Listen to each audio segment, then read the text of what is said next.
Episode 720۔ میں نے احاطے میں داخل ہو کر گاڑی روکی، باہر آ گیا، دوسری طرف کا دروازہ کھول کر اسے سہارا دیا۔ وہ کہنے لگی، بہت کمزوری محسوس ہو رہی ہے، میں اپنے بیڈ روم تک کیسے جاؤں گی؟ جواب میں سلمان نے اسے دونوں بازوؤں میں اٹھا لیا۔ وہ کہنے لگی، نہیں نہیں، یہ کیا کرتے ہو؟ مجھے نیچے اتارو، تم نے کہا تھا چل نہیں سکو گی۔ میں نے اٹھانے کے لیے نہیں کہا تھا، مجھے شرم آ رہی ہے، پلیز اتار دو۔ وہ اسے اٹھائے ہوئے بیڈ روم میں آ گیا، پھر بستر پر لٹا دیا۔ اس کے بعد کہنے لگا، آنکھیں بند کر کے آرام سے لیٹی رہو، کوئی بات نہ کرنا۔ اس نے آنکھیں بند کر لیں۔ سلمان اس کے دماغ میں آ گیا۔ ویسے اس کا دماغ کمزور پڑتے ہی مارٹن رسل پہنچ چکا تھا اور چپکے چپکے اہم معلومات حاصل کرنے کی کوشش کر رہا تھا، لیکن اس سے پہلے لیلا اس کے چور خیالات کو مغفل کر چکی تھی اور بہن کے لہجے میں کمزوری سے بول رہی تھی۔ مارٹن رسل سوال کر رہا تھا، وہ جیسے بے اختیار جواب دے رہی تھی۔ میرا نام سلطانہ شیخ ہے، باپ کا نام شیخ غلام علی ہے۔ میرا باپ مسلمان اور ماں تنظیم والی تھی، دونوں کا انتقال ہو چکا ہے۔ میں نے بڑی لگن سے علم نجوم حاصل کیا، قیافہ شناس بھی ہوں۔ اس علم کی مدد سے میں اخبارات کے لیے بڑی کامیاب رپورٹنگ کر لیتی ہوں۔ مارٹن نے پوچھا، تمہارے دماغ میں کون آتا ہے؟ وہ کہنے لگی، پہلی بار مسٹر ایررے آئے تھے، میں اپنے اندر بے چینی محسوس کرنے لگی تھی۔ جب میں نے بے اختیار سانس روکی تو مجھے سکون مل گیا۔ مسٹر ایررے نے بتایا کہ وہ میرے دماغ میں آئے، میں نے سانس روک کر انہیں باہر کر دیا۔ تب میری سمجھ میں آیا کہ اپنے اندر بے چینی محسوس ہو تو سانس روک لینا چاہیے۔ اس کے بعد میں نے اپنے محبوب کو دماغ میں آنے نہیں دیا۔ کوئی دوسرا آتا ہے؟ پتہ نہیں، 2-4 بار میں نے بے اختیار سانس روک لی تھی۔ میرا محبوب مجھ سے میلوں دور رہتا ہے، شاید وہی آتا ہو۔ آج ملاقات ہونے پر میں نے صاف صاف کہہ دیا ہے کہ یوں میرے اندر چپ چاپ آنے کی کوشش نہ کیا کرو۔ سوچ کر شرم آتی ہے کہ وہ پیار بھرے جذبوں کو پڑھ رہا ہے۔ تمہاری الماری سے خط برآمد ہوا ہے، اسے عربی زبان میں کس نے لکھا ہے؟ میری ایک سہیلی لیلا نے لکھا ہے۔ وہ تحریر شیخ الفارس سے ملتی جلتی ہے۔ یہ شیخ الفارس کون صاحب ہیں؟ تم انجان بن رہی ہو، حقیقت چھپا رہی ہو۔ میں تو تمہارے بس میں ہوں، 1000 کوشش کروں تب بھی کچھ نہیں چھپا سکوں گی۔ کسی نے ریکارڈ روم کے انچارج کو ٹیلی پیتھی کے ذریعے ٹریپ کیا تھا، اسے شیخ الفارس کا اصل خط ہمارے پاس پہنچانے سے روکا تھا۔ کوئی یہ نہیں چاہتا تھا کہ تمہارے پاس سے ہمیں جو خط ملا ہم اس کا موازنہ شیخ الفارس کے خط سے کریں۔ ایسی حرکتوں سے پتہ چلتا ہے کہ کوئی ٹیلی پیتھی جاننے والا تمہارے دماغ میں آتا ہے اور تم اسے محسوس نہیں کرتی ہو۔ میرا دماغ حساس ہے، یقین نہ ہو تو مسٹر ایررے سے معلوم کر لو۔ میں مانتا ہوں تم بہت حساس ہو، لیکن کسی نے تمہاری لا علمی میں تم پر تنویمی عمل کیا ہے، تمہارے دماغ میں اپنی مخصوص سوچ کی لہروں کو بے حس بنا دیا ہے۔ کیا ایسا ممکن ہے کسی نے مجھ پر تنویمی عمل کیا ہو اور مجھے خبر نہ ہوئی ہو؟ تنویمی عمل کے دوران اپنے معمول کو حکم دیا جاتا ہے، وہ اس عمل کو بھول جائے تو وہ تنویمی نیند سے بیدار ہونے کے بعد اپنے عامل کو بھول جاتا ہے۔ تم جو کہہ رہے ہو اس کے متعلق میں کچھ نہیں جانتی، جان جاؤ گی۔ میں ابھی تم پر عمل کروں گا، اس عمل کے بعد تم میری سوچ کی لہروں کو محسوس نہیں کرو گی۔ وہ پریشان ہو کر کہنے لگی، نہیں نہیں، میں ایسا عمل نہیں کروا سکتی، کسی عورت کے دماغ میں چوری چھپے آنا شرافت نہیں ہے۔ سلمان نے کہا، مسٹر، تم جنرل کے خاص آدمی ہو، اس نے اس حد تک تمہیں خیالات پڑھنے کا موقع دیا ہے، اور جتنا پڑھنا چاہو پڑھ لو، جنرل کو رپورٹ دو۔ یہ دشمن ہے، مجھے دل و جان سے چاہتی ہے۔ میں یہ نہیں چاہوں گا کہ میری ہونے والی شریک حیات کے دماغ میں تم چپ چاپ آتے جاتے رہو۔ مارٹن رسل نے کہا، سپر ماسٹر ایررے، میں تمہاری عزت کرتا ہوں، لیکن جنرل کے حکم سے مجبور ہوں۔ اس صورت میں مجھے کیا کرنا چاہیے؟ جنرل کے پاس آؤ، ہم ان سے بات کریں گے۔ وہ دونوں جنرل کے پاس آ گئے۔ اس نے سلمان کا اعتراض سن کر کہا، سپر ماسٹر ایررے، فرض کے سامنے تمہاری محبت کی اہمیت نہیں ہے۔ اگر تمہیں اعتراض ہے کہ تمہاری ہونے والی بیوی کے دماغ میں مارٹن نہ جائے تو تم اسے بیوی نہ بناؤ۔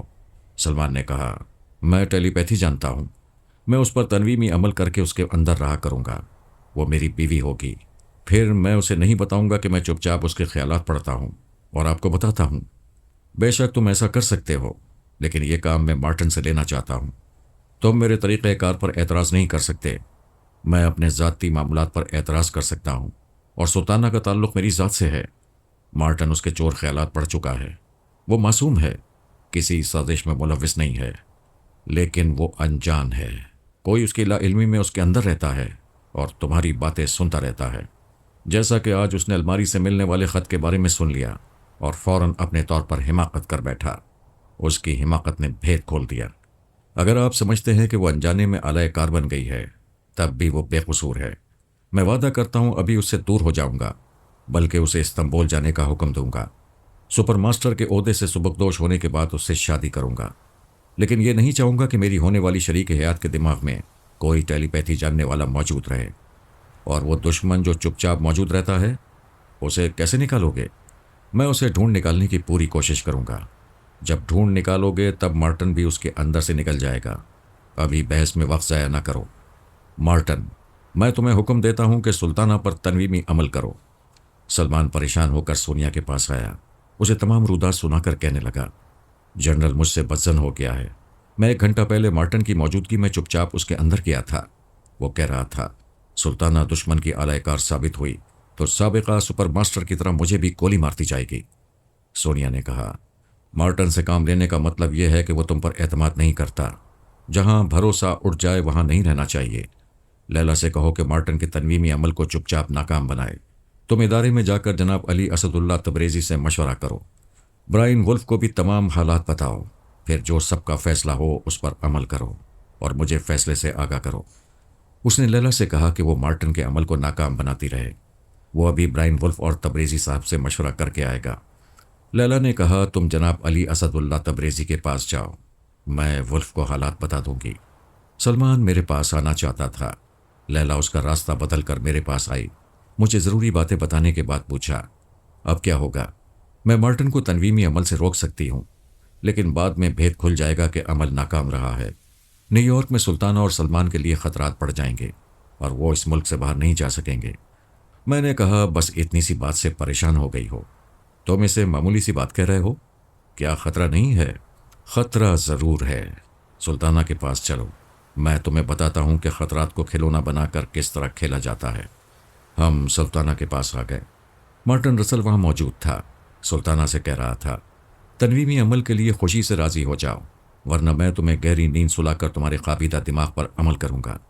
وہ پریشان ہو کر سلمان کو آواز دے رہی تھی، مسٹر ایررے، تم کہاں ہو؟ تمہاری محبت مجھے نقصان پہنچا رہی ہے۔ مارٹن نے کہا، ہمارا سپر ماسٹر بھی مجبور ہے، میں اس کی بہت عزت کرتا ہوں، لیکن جنرل کا حکم ماننا لازمی ہے۔ میں نے سلمان کے لہجے میں کہا، مارٹن، مجھے خوشی ہے کہ تم میری مدد کرتے ہو۔ اگر تم مجھ پر بھروسہ کرو تو ہم ایک تدبیر پر عمل کر کے سلطانہ کے اندر چھپے ہوئے دشمن کو بے نقاب کر سکتے ہیں۔ مجھے آپ پر بھروسہ ہے، لیکن جنرل، میں نے بات کاٹ کر کہا، جنرل کے حکم پر ضرور عمل کرو، لیکن یہ بھی تو سوچو، اگر کوئی دشمن خیال خانی کرنے والا سلطانہ کے اندر چھپا رہتا ہے تو… میں بولتے بولتے رک گیا۔ اس نے پوچھا، کیا بات ہے؟ چپ کیوں ہو گئے؟ میں نے کہا، میں آگے کچھ کہوں گا تو وہ دشمن خیال خانی کرنے والا بھی سنے گا۔ ہاں، وہ ضرور سنے گا۔ ٹھہرو، میں ابھی آتا ہوں۔ میں دماغی طور پر حاضر ہوا، پھر مارٹن کے دماغ کی طرف چھلانگ لگائی۔ وہ سانس روکنا چاہتا تھا۔ میں نے جلدی سے کہا، میں ہوں سپر ماسٹر ایررے، ہمارے درمیان کوڈ ورڈز مقرر نہیں ہے۔ اگر میں سلطانہ کے دماغ میں رہ کر تم سے کہتا کہ تمہارے دماغ میں آ رہا ہوں تو وہ دشمن خیال خانی کرنے والا بھی چپ چاپ تمہارے اندر آ جاتا۔ وہ قائل ہو کر کہنے لگا، یہ آپ نے دانشمندی سے کام لیا ہے۔ آپ کچھ کہتے کہتے رک گئے تھے۔ میں کہہ رہا تھا، اگر دشمن سلطانہ کے اندر موجود ہے تو وہ تمہارے تنویمی عمل کو ناکام بنا دے گا۔ ہاں، یہ بات میرے ذہن میں ہے، لیکن جنرل نہیں مانے گا۔ وہ تو یہی کہے گا کہ میرے عمل کی ناکامی سے بھی دشمن کی موجودگی ظاہر ہو جائے گی۔ یہ ثابت ہو جائے گا کہ سلطانہ اس کی آلائے کار ہے۔ میں نے دیکھا کہ وہ روانی میں بول رہا تھا اور مجھے اس کے اندر اچھی طرح جم جانے کا موقع ملا ہے۔ میں نے اچانک ہی دماغ کو زبردست جھٹکا پہنچایا۔ اس کے حلق سے ایک چیخ نکل گئی۔ وہ ایک کرسی پر بیٹھا ہوا تھا، کرسی سمیت پیچھے کی طرف الٹ گیا۔ اس کا سر بری طرح دکھ رہا تھا، آنکھوں کے سامنے اندھیرا چھا گیا تھا۔ وہ فرش پر پڑا کر رہا تھا۔ جب اندھیرا چھٹنے لگا، تکلیف ذرا سی کم ہوئی تو اس نے کراتے ہوئے کہا، ماسٹر، تم ایک عورت کی خاطر اپنے خیال خانی کرنے والے سے دشمنی کر رہے ہو۔ الو کے پٹھے، میں تمہارا سپر ماسٹر نہیں ہوں۔ تم وہی مارٹن ہونا جو جبریل گرانٹ کے اندر چھپا رہتا تھا اور اس انسانی روبوٹ کے ذریعے پارس کو نقصان پہنچانا چاہتا تھا۔ اب میں تمہارے اندر رہا کروں گا اور تمہیں خبر نہیں ہوا کرے گی۔ وہ چیخ کر کہنے لگا، تم ایسا نہیں کر سکتے، میں نے دوسری بار چھٹکا پہنچایا۔ وہ فرش پر مچھلی کی طرح تڑپنے لگا۔ اب اس میں چیخنے کی بھی توانائی نہیں رہی تھی۔ وہ دم توڑنے والے مریض کی طرح بڑی کمزوری سے کرا رہا تھا۔ میں نے لیلا کے پاس آ کر کہا، چلو میں تمہیں مارٹن کے دماغ میں آنے کی دعوت دے رہا ہوں۔ وہ حیرت سے کہنے لگی، مارٹن کے دماغ میں؟ کیا وہ سانس نہیں روکے گا؟ تم آؤ تو صحیح۔ وہ خیال خانی کی پرواز کرتی ہوئی مارٹن کے دماغ میں آ گئی۔ میں بھی آ گیا۔ اس نے کہا، یہ تو مردے کی طرح پڑا ہوا ہے، تم نے اس کے اندر کیسے جگہ بنا لی؟ میں نے پچھلی بار کہا تھا کہ تمہارے کسی کام آ کر مجھے خوشی ہوگی۔ دراصل تمہارے کام آنے کی لگن اور جذبے نے مجھے اس کے اندر پہنچا دیا۔ تم باتیں خوب بناتے ہو۔ پہلے کام کرتا ہوں، پھر بات کرتا ہوں۔ کام ہو جائے تو اسے باتیں بتانا نہیں کہتے۔ یہ درست ہے کہ براہ راست تمہارا کوئی کام نہیں کیا ہے۔ تمہاری بہن کو دشمن کے تنویمی عمل سے بچایا ہے۔ مجھے بتاؤ، تمہارے کس کام آ سکتا ہوں؟ وہ ہنستے ہوئے کہنے لگی، تم نے میری بہن کو بچا کر میرا ہی کام کیا ہے۔ یہ بتاؤ، اس ذبح ہونے والے بکرے کا کیا ہوگا؟ کیا اب جنرل سے کھلی دشمنی ہوگی؟ سلمان سپر ماسٹر نہیں رہے گا؟ ضرور رہے گا۔ اسے سپر ماسٹر کے عہدے پر قائم رہنے کے لیے میں نے مارٹن کو شکار کیا ہے۔ تم اس پر تنویمی عمل کرو۔ یہ تمہاری مرضی کے مطابق جنرل کو رپورٹ دے گا کہ سلطانہ کسی کی اعلی کار نہیں ہے، اور وہ تمہاری سوچ کی لہروں کو محسوس نہیں کرے گا۔ واقعی اب تو ہم بڑے فائدے اٹھا سکتے ہیں۔ تو پھر اٹھاؤ فائدہ، عمل شروع کرو۔ میں سونیا اور سلمان کے پاس جا رہا ہوں۔ میں سونیا کے پاس آ گیا۔ وہاں سلمان کہہ رہا تھا، محترم تبریزی صاحب نے فرمایا ہے کہ جنرل پے در پہ نقصان اٹھاتا جا رہا ہے۔ وہ سلطانہ پر شبہ کرتا رہے گا۔ پھر ٹیلی پیتھی جاننے والے سپر ماسٹر کی لا علمی میں مارٹن سے کام لینے کا مطلب صاف ظاہر ہے کہ مجھ پر سے اعتماد اٹھ گیا ہے۔ ان حالات میں مجھے اور سلطانہ کو یہاں سے نکلنے کی کوشش کرنا چاہیے۔ میں نے کہا، میں موجود ہوں۔ سلمان کا راستہ صاف کر چکا ہوں۔ مارٹن ہماری مٹھی میں آ گیا ہے۔ وہ ہماری مرضی کے مطابق جنرل کو رپورٹ دے گا۔ میں نے تفصیلات بتائیں۔ سلمان نے خوش ہو کر کہا، مسٹر ولف، تم نے کمال کر دیا۔ بازی بالکل ہی پلٹ دی۔ میں نے کہا، ہاں، مگر بیچاری سلطانہ، ایک افسوسناک خبر ہے۔ سلمان نے گھبرا کر پوچھا، کیا ہوا؟ میں نے ایک سرد آہ بھر کر کہا، وہ اپنے بستر پر تنہا پڑی ہے، تمہیں پکار رہی ہے۔ سونیا ہنسنے لگی۔ وہ جھینپ کر کہنے لگا، میں جا رہا ہوں۔ وہ چلا گیا۔ سونیا نے کہا، بیچارے کو سبھی چھیڑتے ہیں۔ تم جزیرے میں کیا کر رہی ہو؟ اب تک 3 خیال خانی کرنے والے جوانوں کو ٹریپ کر چکی ہوں۔ کس طرح ٹریپ کر رہی ہو؟ اپنی انگوٹھی کے ذریعے۔ ٹیلی پیتھی جاننے والے جوان جزیرے کی سیر کے لیے اور صبح دوڑ لگانے کے لیے چھاؤنی سے باہر آتے ہیں۔ میں نے اب تک موقع پا کر 3 جوانوں سے مصافحہ کیا ہے اور انگوٹھی کی خفیہ سوئی سے اعصابی کمزوری کی دوا انجیکٹ کی ہے۔ ایسے وقت لیلا میرے پاس رہتی ہے۔ شکار ہونے والے جوانوں کو فوراً سنبھال لیتی ہے، پھر ان پر تنویمی عمل کر کے اپنا معمول اور تابع دار بنا لیتی ہے۔ اس وقت چھاؤنی میں شکار کھیلنے کے لیے اور کتنے جوان رہ گئے ہیں؟ 8 عدد رہ گئے ہیں۔ ذرا جلدی کرو، یہ 8 بھی قابو میں آ جائیں تو زبردست کامیابی ہوگی۔ اگرچہ میں نے سلمان کے سر سے خطرہ ٹال دیا ہے، لیکن جنرل بہت شکی ہے۔ اب سلمان اور سلطانہ کے پیچھے پڑا رہے گا۔ سلمان پر بے اعتمادی کے باعث ٹیلی پیتھی جاننے والے جوانوں کو جزیرے سے نکال کر ایسی جگہ پہنچا دے گا جس کا علم سلمان کو نہیں ہوگا۔ ہمیں بھی ان کی خبر نہیں ملے گی۔ میں سوچ رہی ہوں سلطانہ اور سلمان کو موقع پا کر یہاں سے چلے جانا چاہیے۔ ان ٹیلی پیتھی جاننے والے جوانوں کی فکر نہ کرو۔ ان کے درمیان لیلا کے 3 اعلی کار ہیں۔ آج شام تک اور اضافہ ہو جائے گا۔ انہیں جہاں بھی منتقل کیا جائے گا ہمیں خبر ہو جائے گی۔ میں تم سے متفق ہوں۔ سلمان کے لیے خطرات بڑھتے جا رہے ہیں۔ وہ ایک بار بچ گیا، ہو سکتا ہے اگلی بار ہماری تدبیر کام نہ آئے۔ دونوں کو ایک ساتھ یہاں سے غائب ہونا چاہیے، ورنہ ایک رہ جائے گا تو جنرل سارا غصہ اس پر اتارے گا۔ اس کے لیے کچھ کرو۔ میں دماغی طور پر حاضر ہو گیا۔ طیارے کی پرواز جاری تھی۔ میں آنکھیں بند کیے سیٹ کی پشت سے ٹیک لگائے بیٹھا ہوا تھا۔ مجھے آنکھیں کھولتا دیکھ کر ایئر ہوسٹس میرے پاس سے گزرتے ہوئے رک گئی۔ مسکرا کر کہنے لگی، 2 گھنٹے سے سو رہے ہو؟ کیا رات جاگتے رہے تھے؟ میں نے چونک کر کہا، تم نے خوب یاد دلایا۔ میں پچھلی تمام رات جاگتا رہا تھا، مصروفیات کے باعث سو نہ سکا۔ اب ذرا نیند پوری کرنے کے لیے سو رہا ہوں، ڈسٹرب نہ کرنا پلیز۔ میں آنکھیں بند کر کے ایئر ہوسٹس کے دماغ میں پہنچ گیا۔ وہ حیرت سے آنکھیں پھاڑ کر مجھے دیکھ رہی تھی، سوچ رہی تھی، کیا یہ پاگل ہے؟ کہتا ہے پچھلی رات سے جاگ رہا ہے۔ اگر جاگ رہا ہے تو 2 گھنٹے سے آنکھیں بند کیے کیا کر رہا تھا؟ وہ مجھ پر جھک گئی، دھیمی آواز میں کہنے لگی، اب میں ڈسٹرب نہیں کروں گی، اتنا بتا دو، کیا آنکھیں بند کر کے جاگتے رہتے ہو؟ ہاں، آنکھیں کھولنے سے تم آتے ہی گزر جاتی ہو۔ میں نے بند آنکھوں میں تمہارا حسین سراپا قید کر لیا ہے، اب تم کہیں نہیں جا سکو گی۔ وہ مسکراتی ہوئی چلی گئی۔ مجھے پچھلی رات ساحلی کاٹیج میں 3 گھنٹے تک سونے کا موقع ملا تھا، اب بھی ذرا فرصت تھی۔ لیلا مارٹن پر تنویمی عمل کر رہی ہوگی، وہ تنویمی نیند پوری کرنے کے بعد جنرل کے پاس رپورٹ دینے جائے گا۔ میں نے ایئر ہوسٹس کی سوچ سے معلوم کیا، وہ طیارہ 3 گھنٹے بعد استنبول پہنچے گا۔ میں نے دماغ کو 2 گھنٹے تک سونے کی ہدایت کی، پھر گہری نیند میں ڈوبتا چلا گیا۔ اگر میں مصروف رہنا چاہوں تو سونے کا موقع کبھی نہیں ملے گا۔ ابھی مجھے علی اور سونیا ثانی کے پاس جانا تھا، بہتر ہوتا ان کی خیریت معلوم کرنے کے بعد سوتا، لیکن وہاں جا کر ان کے ساتھ کچھ نئے مرحلوں سے گزرنا پڑتا۔ یہی حال پارس کا ہوگا۔ ایلپا بھی اس کے لیے کبھی درد سر بن جاتی تھی اور کبھی محبت سے قربان ہونے لگتی تھی۔ وہ پارس کی لا علمی میں تنظیم والے جنرل سے رابطہ کرتی ہوگی اور اسے اپنے حالات بتاتی ہوگی۔ اس طرح تنظیم والے لوگ پارس کو کہیں بھی گھیر سکتے تھے۔ یہ ایسی فکریں اور اندیشے تھے کہ ایک باپ کو نیند نہیں آ سکتی تھی، لیکن اولاد ہمیشہ ٹیلی پیتھی کا سہارا لینے سے انکار کرتی آئی تھی۔ کبھی بہت زیادہ مجبوری ہو تو الگ بات ہے۔ وہ خود مجھے پکار لیا کرتے تھے، جیسا کہ پچھلی بار پارس نے لبنان کی سرحد پار کرنے کے لیے مجھے بلایا تھا۔ دراصل میرے دونوں بیٹے مجھے زیادہ سے زیادہ آرام کرنے کا موقع دیتے تھے۔ 2 گھنٹے بعد میری نیند پوری ہو گئی۔ مسافروں کے سامنے رات کا کھانا لایا جا رہا تھا۔ میں سیٹ بیلٹ کھول کر ٹوائلٹ کی طرف جانے لگا۔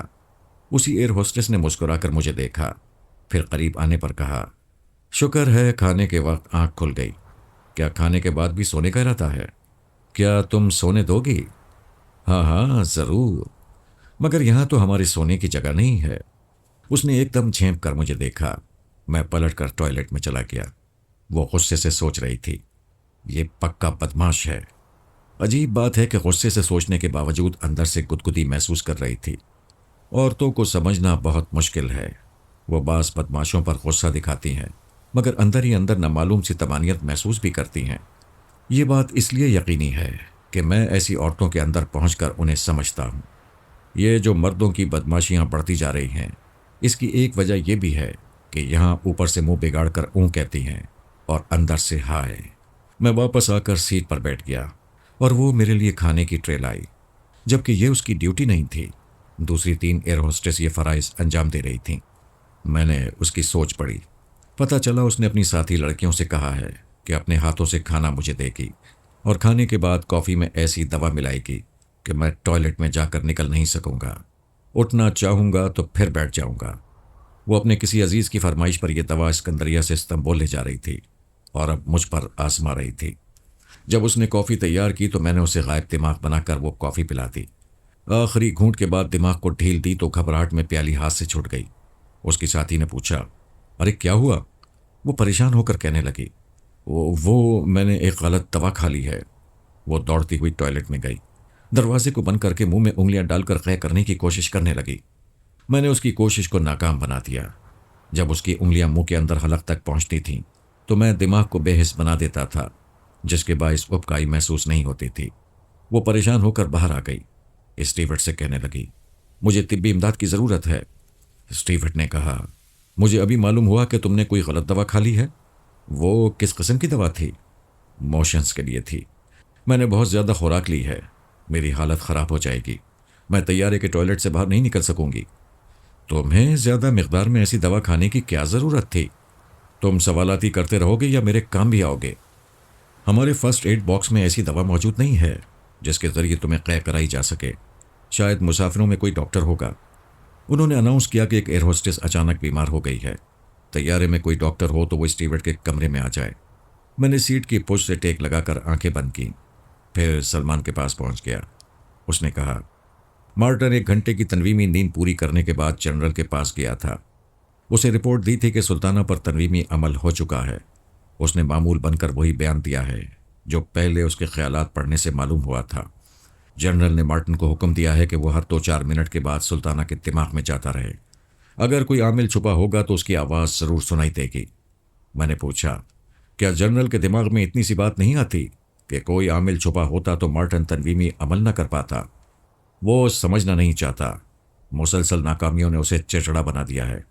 بہتر ہے ہم محترم تبریزی صاحب اور سسٹر کے مشوروں کے مطابق اس ملک سے نکل جائیں۔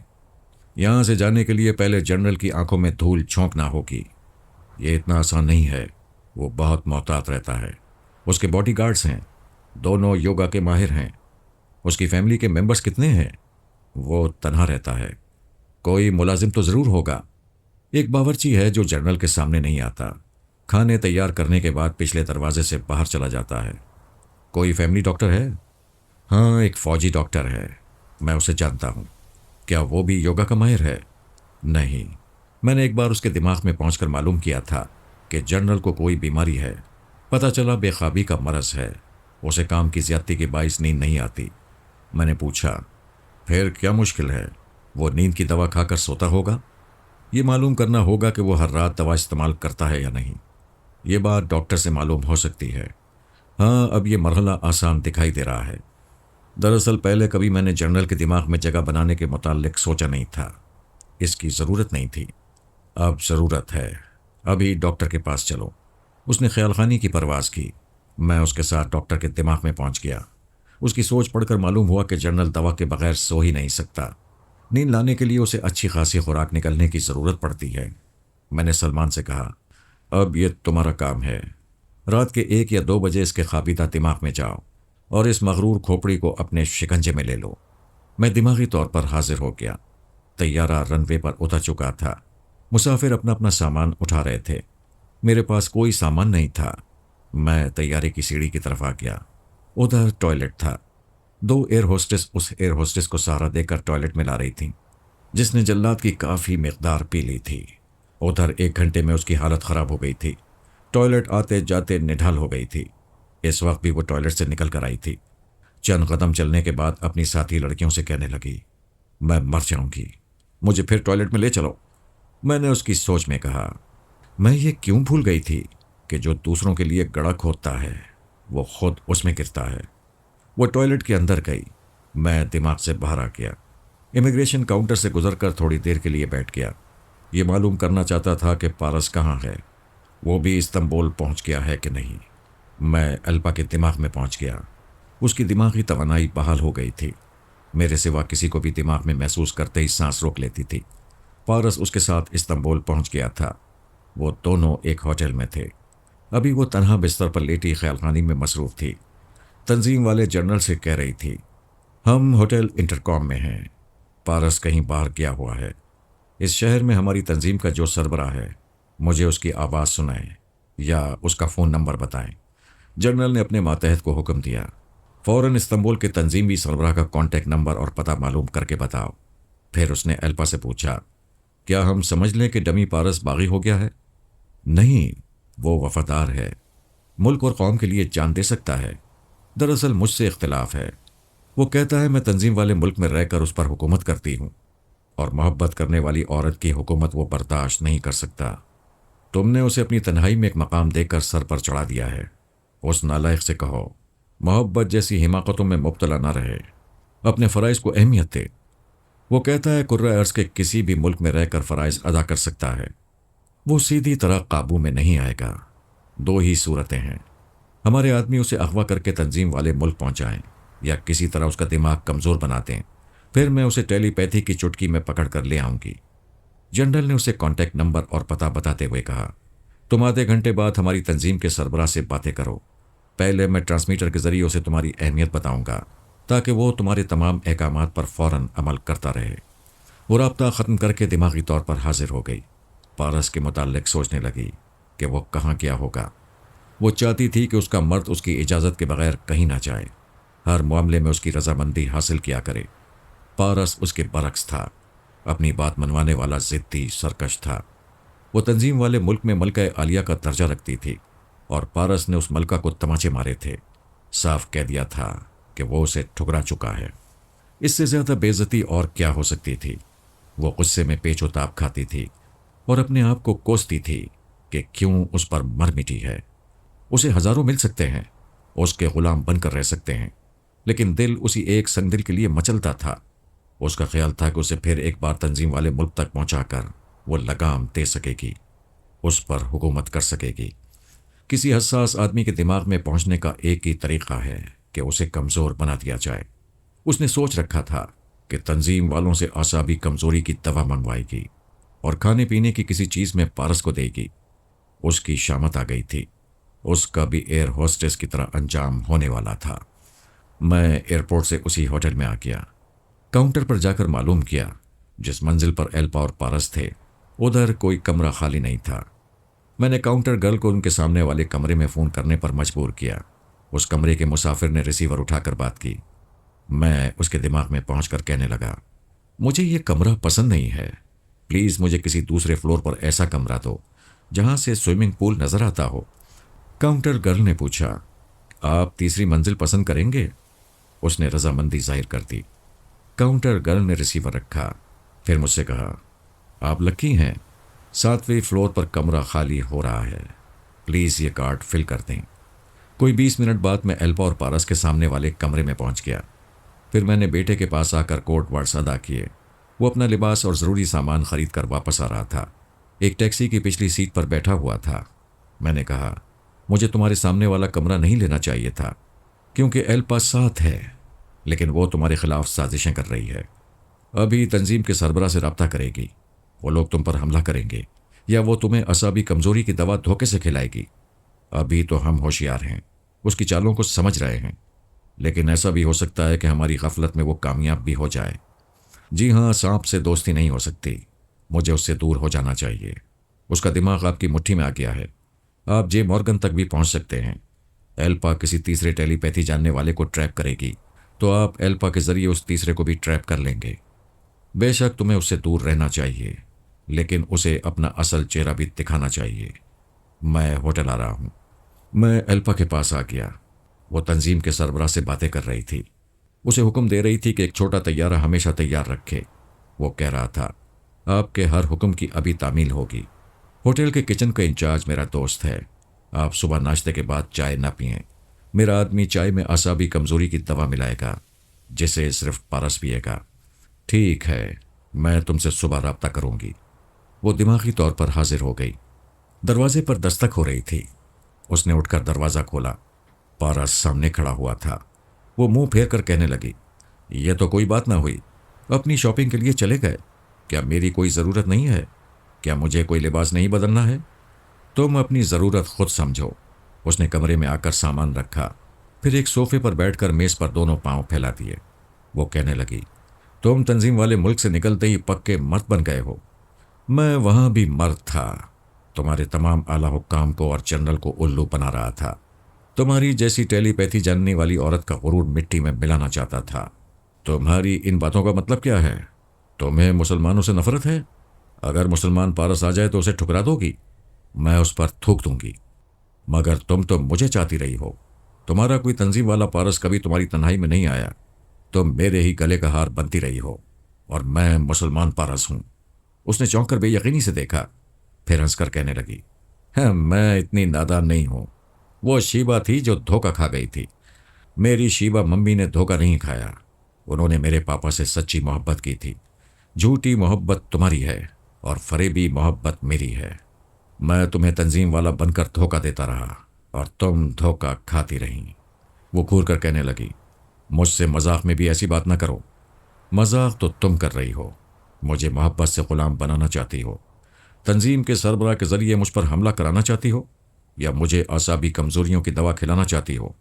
لبنان میں بھی تم نے مجھے کئی بار نقصان پہنچانا چاہا، کئی بار میرے دماغ میں پہنچنے کی ناکام کوشش کر چکی ہو۔ کیا تم نے کبھی سوچا کہ میں تمہاری گرفت میں کیوں نہیں آتا ہوں اور کس طرح تمہاری ہر چال سے بچ جاتا ہوں؟ تم بہت ذہین اور حاضر دماغ ہو، لیکن یہ تمہیں کیسے معلوم ہوا کہ میں تمہیں… اس کی بات پوری ہونے سے پہلے میں نے اسے یوں فقرہ ادا کرنے پر مجبور کیا۔ تمہیں کیسے معلوم ہوا کہ میں تمہیں صبح کی چائے میں اعصابی کمزوری کی دوا پلانے والی ہوں؟ پارس نے کہا، مجھے تمہارے دماغ میں چھپی ہوئی ہر بات معلوم ہو جاتی ہے۔ تم ابھی کوئی اور بات سوچو، میں بتا دوں گا۔ وہ سوچ کر کہنے لگی، اچھا بتاؤ۔ میں نے پارس کو بتایا۔ وہ کہنے لگا، ابھی تم سوچ رہی تھی کہ یہ پارس مجھے الجھا رہا ہے، کبھی یہ اپنا اپنا سا لگتا ہے اور کبھی خطرناک، وہ حیرانی سے کہنے لگی۔ او گاڈ، ایک ایک لفظ یہی ہے؟ میں یہی سوچ رہی تھی۔ اچھا پھر بتاؤ کیا سوچ رہی ہوں؟ بار بار کیا پوچھتی ہو؟ میں کہتا ہوں ابھی میرے 3 کہتے ہی تم ناچنے لگو گی۔ ہرگز نہیں۔ کیا تم ٹیلی پیتھی جانتے ہو؟ پھر بھی میرے دماغ میں نہیں آ سکو گے۔ میں حساس ہوں، پرائی سوچ کی لہروں کو محسوس کرتے ہی سانس روک لیتی ہوں۔ پارس نے 1 2 3 کہا۔ وہ بے اختیار ناچنے لگی۔ میں نے اس کے دماغ کو ڈھیل دی ہوئی تھی۔ وہ خود کو روکنے کی کوشش کر رہی تھی، کہہ رہی تھی میں نہیں ناچوں گی، اور ناچتی بھی جا رہی تھی۔ جب میں نے دماغ کو آزاد چھوڑ دیا تو وہ دوسرے صوفے پر تھپ سے بیٹھ گئی۔ سہمے ہوئے انداز میں آنکھیں پھاڑ پھاڑ کر پارس کو دیکھنے لگی۔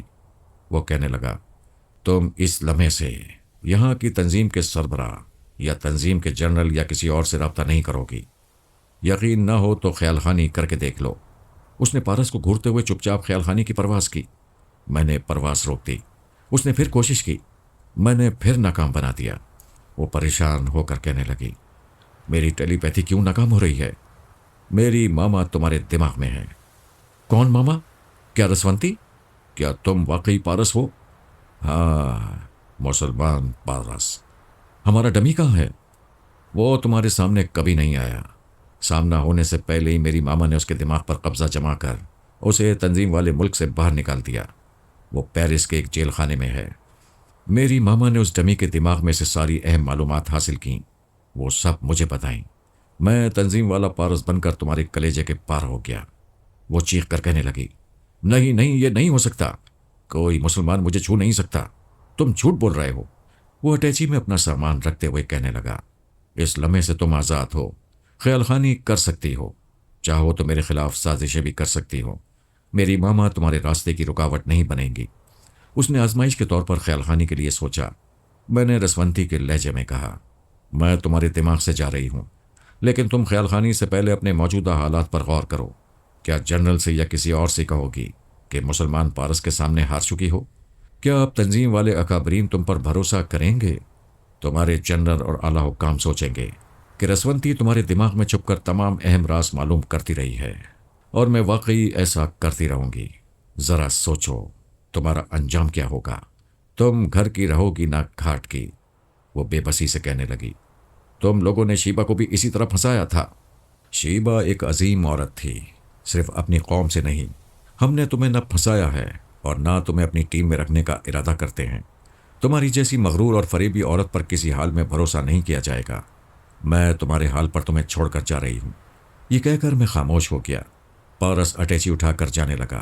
وہ اٹھ کر کھڑی ہو گئی، اس کے سامنے آ کر اسے غور سے دیکھنے لگی، پھر کہنے لگی، مجھے یقین ہو گیا ہے کہ میرا دماغ رسونتی کی مٹھی میں آ گیا ہے۔ مجھے یقین ہو گیا ہے کہ میں بری طرح پھنس گئی ہوں۔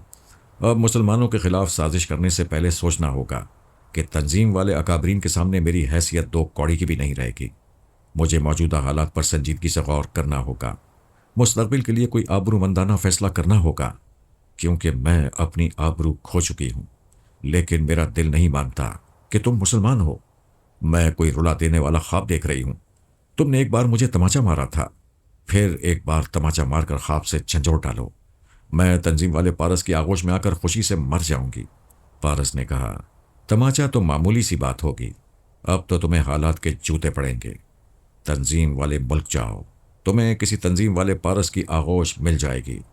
وہ چیخ کر کہنے لگی، مجھے کسی اور کی آغوش نہیں چاہیے، میں بازاری نہیں ہوں۔ مجھے چھوڑ کر جانے سے پہلے جواب دو، مجھے دھوکہ دے کر میری عزت سے کیوں کھیلتے رہے؟ تم کسی کو گالیاں دو گی تو کیا وہ انتقام نہیں لے گا؟ تم نے مسلمان پارس کو گالیاں دیں، کیوں دیں؟ میں نے یا کسی مسلمان نے تمہارا کیا بگاڑا تھا؟ تمہاری گالیوں نے چیلنج کیا، آؤ کیا بگاڑتے ہو بگاڑو۔ اب بگڑ چکی ہو تو کیوں رو رہی ہو؟ وہ کترا کر جانا چاہتا تھا۔ وہ پھر راستہ روک کر کہنے لگی، تم جواباً گالیاں دے سکتے تھے، تم نے تماچے بھی مارے ہیں، آخر گالیوں کی کتنی بڑی سزا دی جا سکتی ہے؟ وہ کہنے لگا، مسلمانوں کو نظروں سے گرانے کی ایک ہی سزا تھی کہ وہ اپنے تنظیم والوں کی بھی نظروں سے گر جائے۔ اب ہمارے خلاف ایک قدم بھی اٹھا کر دیکھو، ہم تنظیم والے حکام کے سامنے تمہارا بھانڈا پھوڑ دیں گے کہ ہماری ماما تمہارے اندر سے تمام اہم تنظیم والے راز لے جایا کرتی ہیں۔ اس نے ایک دھکا دیا، پھر اٹیچی کیس لے کر باہر چلا گیا۔ وہ دھکا کھا کر دیوار سے ٹکرا گئی تھی، وہیں کھڑی رہ گئی تھی۔ مسلمان پارس کو نہیں روک سکتی تھی۔ تنظیم والے پارس کو دل میں پکار رہی تھی، آ جاؤ، واپس آ جاؤ، ایک بار کہہ دو کہ تم وہ نہیں ہو جو کہہ رہے ہو، لیکن وہ ہو جو میں کہتی ہوں۔ ایک بار ایسا کہہ دو، پھر میں ساری باتوں کو بھیانک خواب سمجھ کر بھلا دوں گی۔ وہ ابھی تک یقین اور بے یقینی کی کیفیت میں الجھی ہوئی تھی۔ اس کی ٹیلی پیتھی کی تمام شہزوری خاک میں مل گئی تھی۔ اس کا دماغ میری گرفت میں تھا، دل پارس کی مٹھی میں دھڑک رہا تھا۔ ایک ساتھ اتنے سارے المیت دھاوا بول رہے تھے کہ دماغ کام نہیں کر رہا تھا۔ اس کی سمجھ میں نہیں آ رہا تھا کہ وہ کس عالم میں ہے، سو رہی ہے یا جاگ رہی ہے۔ اگر جاگ رہی ہے تو کیا تھک کر سو جائے؟ وہ بستر پر آ کر اوندھے منہ گر پڑی۔ میں سمجھ گیا تھا کہ ابھی وہ کئی دنوں تک سوچنے سمجھنے اور کوئی مناسب فیصلہ کرنے کے قابل نہیں رہے گی۔ میں نے اس کی سوچ میں کہا، جنرل سے کیا کہوں؟ وہ پارس کے متعلق پوچھے گا۔ اس نے پریشان ہو کر سوچا، اسے تو کچھ جواب دینا ہی ہوگا۔ میں نے اس کی سوچ میں پوچھا، کیا یہ کہہ دوں کہ وہ مسلمان تھا؟ ہم سب دھوکہ کھا گئے؟ نہیں، ایسا کہو گی تو اعلیٰ حکام کا اعتماد مجھ پر سے اٹھ جائے گا۔ سب یہی کہیں گے رسونتی میرے اندر رہ کر گھر کی بھیدی بنی ہوئی ہے۔ کیا میں یہ بات چھپا لوں کہ پارس مسلمان نہیں ہے؟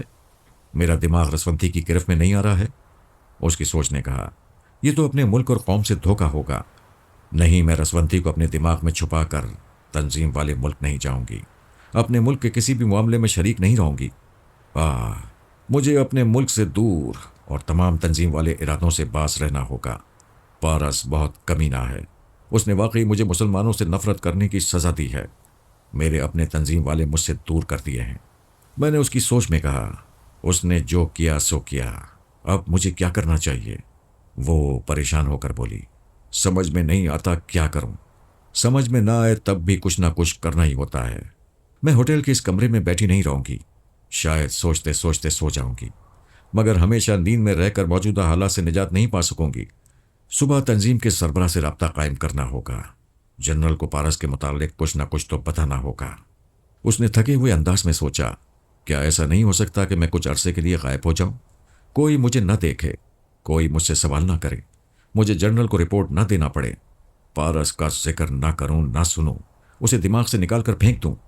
کیا میں ایسا کوئی راستہ اختیار نہیں کر سکتی؟ وہ اپنے ان خیالات پر غور کرنے لگی۔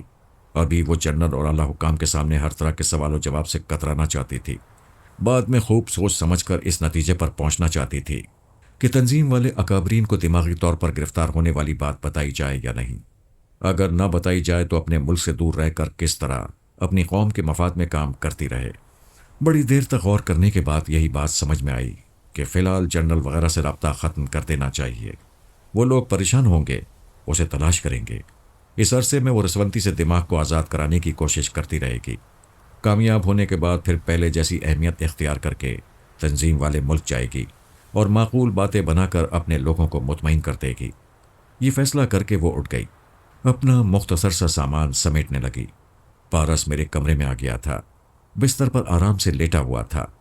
میں نے اسے ایلپا کے خیالات بتائے اور اس کا فیصلہ سنایا۔ وہ کہنے لگا، اسے جانے دیں، ٹھوکرے کھا کر شاید عقل آ جائے۔ بے شک اسے دنیا کی نرمی، گرمی، سردی اور سختی کا ذاتی تجربہ ہونا چاہیے۔ وہ ٹریننگ سینٹر سے نکلنے کے بعد تنظیم والے ملک کے ایک شاہی محل میں بڑی نزاکت سے زندگی گزار رہی تھی۔ اب اس کے پاؤں میں کانٹے چبھیں گے تو وہ دوسروں کے دکھ درد کو سمجھے گی اور انسانیت کی راہ پر چلے گی۔ پارس نے کہا، رات زیادہ ہو چکی ہے، آپ سو جائیں۔ بیٹے، ایسی بھی بے رخی اچھی نہیں ہوتی۔ کیا ایلپا سے تمہیں کوئی لگاؤ نہیں تھا؟ ضرور تھا، وہ اچھی ہے، لیکن مصیبت ہے۔ ابھی وہ مصیبت میں ہے، میں دیکھوں گا وہ کہاں جاتی ہے اور کیا کرتی ہے۔ میں اسے مصیبتیں اٹھانے دوں گا، لیکن ایسا نقصان نہیں پہنچنے دوں گا جس سے اس کی زندگی تباہ ہو جائے۔ پارس نے کروٹ بدل کر آنکھیں بند کر لیں۔ میں ایلپا کے پاس آ گیا۔ اس نے ہوٹل چھوڑ دیا تھا، ایک ڈے اینڈ نائٹ اسٹور سے عارضی میک اپ کا سامان خرید رہی تھی۔ اگرچہ وہ آرام طلب ہو گئی تھی، ٹریننگ سینٹر میں اس نے میک اپ کرنے، تنہا مشکلات سے گزرنے اور گوریلا فائٹ لڑنے کی تربیت حاصل کی تھی اور ہمیشہ زیادہ مارکس حاصل کرتی رہی تھی۔ استنبول میں کوئی اسے پہچان نہیں سکتا تھا، صرف امریکی سراغ رسانوں سے اندیشہ تھا کہ وہ اسے ہر ملک ہر شہر میں تلاش کر رہے ہوں گے۔ وہ سامان خرید کر اسٹور سے باہر آ گئی۔ ایک شخص اسے دیر سے دیکھ رہا تھا، اس کے پیچھے دکان سے باہر آ گیا تھا۔ پھر اس نے ایک طرف اشارہ کیا تھا۔ اس کا اشارہ پاتے ہی 3 افراد اور پیچھے ہو گئے۔ یہ تو ہونا ہی تھا۔ ایک حسین اور جوان لڑکی آدھی رات کے بعد تنہا بازار میں دکھائی دے تو لوگ اسے مال غنیمت سمجھنے لگتے ہیں۔ وہ فٹ پاتھ پر آ کر ٹیکسی کا انتظار کرنے لگی۔ ایک شخص نے آ کر پوچھا، میرے لائق کوئی خدمت ہے؟ وہ اسے سر سے پاؤں تک دیکھتے ہوئے بولی، شکریہ، مجھے ٹیکسی کا۔ اس نے بات ادھوری چھوڑ کر ایک ہاتھ سے ٹیکسی کو رکنے کا اشارہ کیا۔ اس کے رکتے ہی وہ پچھلی سیٹ پر جا کر بیٹھ گئی۔ ٹیکسی چل پڑی۔ وہ چاروں دوڑتے ہوئے اپنی گاڑی میں آ گئے۔ ایلپا نے انہیں ٹیکسی کے پچھلے شیشے سے دیکھا۔ ان کی گاڑی اپنے پیچھے آتے دیکھ کر اس کے دماغ میں گئی، جس نے تھوڑی دیر پہلے اسے مخاطب کیا تھا۔ وہ اپنے ساتھیوں کے ساتھ پچھلی سیٹ پر بیٹھا ہوا کہہ رہا تھا، صورت بھی وہی ہے، آواز بھی وہی ہے۔ اس کے ساتھ بیٹھے ہوئے ایک اور امریکی نے جیب سے ایک تصویر نکال کر دکھاتے ہوئے کہا، ہاں صورت تو یہی ہے، میں تم سے دور تھا، اس کی آواز نہ سن سکا۔ ایلپا کو خطرے کا یقین ہو گیا تھا۔ ان کے پاس اس کی تصویر بھی تھی۔ اس نے پہلے شخص کے دماغ پر قبضہ جما کر پوچھا، یہ حسینہ کون ہے؟ دوسرے نے کہا، میں تمہیں بتا چکا ہوں، پھر کیوں پوچھ رہے ہو؟ ویسے تمہارا جاننا ضروری نہیں ہے، مجھے اس کی رہائش گاہ تک پہنچاؤ، میں تم لوگوں کو روزانہ $200 دے رہا ہوں۔ اگر یہ وہی لڑکی ثابت ہوئی تو میں تمہیں $5000 دے کر رخصت کروں گا۔ ایلپا سمجھ گئی کہ وہ امریکی جاسوس ہے اور اسے ٹریپ کر کے پھر امریکہ کے کسی ٹریننگ سینٹر یا جیل خانے میں پہنچانا چاہتا ہے۔ اس نے امریکی جاسوس کے لہجے کو گرفت میں لیا، پھر اس کے دماغ میں پہنچنا چاہا تو اس نے سانس روک لی۔ فوراً ہی ڈرائیو کرنے والے کے کندھے پر ہاتھ رکھ کر کہنے لگا، تم منہ سے آواز نہ نکالنا، میں تم لوگوں کو بتا چکا ہوں، وہ حسینہ ٹیلی پیتھی جانتی ہے، ابھی اس کا ثبوت مل گیا ہے، وہ میرے دماغ میں آنا چاہتی تھی، تم بولو گے تو تمہارے اندر آ کر ہماری گاڑی کو تباہ کر دے گی۔